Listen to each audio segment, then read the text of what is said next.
Moja pap imekubali hapo. Watu fulani nini na nini. Yaani katoa nyimbo moja tu jamaa amekuwa star.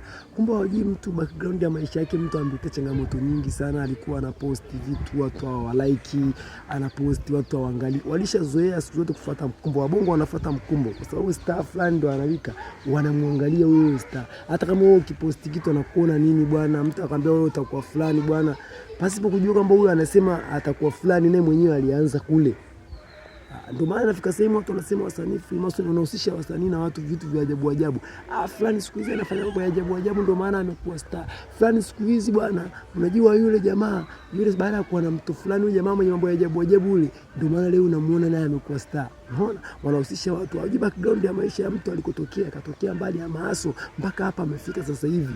Kusema kwamba kwa jamaa maaso mpaka afika hapa. Ndio maana watu wajifunze. Huwezi kujifunza kwa sababu mtu anaonekana hapa ila background maisha yake ulikuwa unajua. Kuna wengine wanajua kama fani aliaso mpaka afika hapa, kuna wengine hawajui. Sasa usifute, lazima watu wajue ulianza wapi ukafika wapi.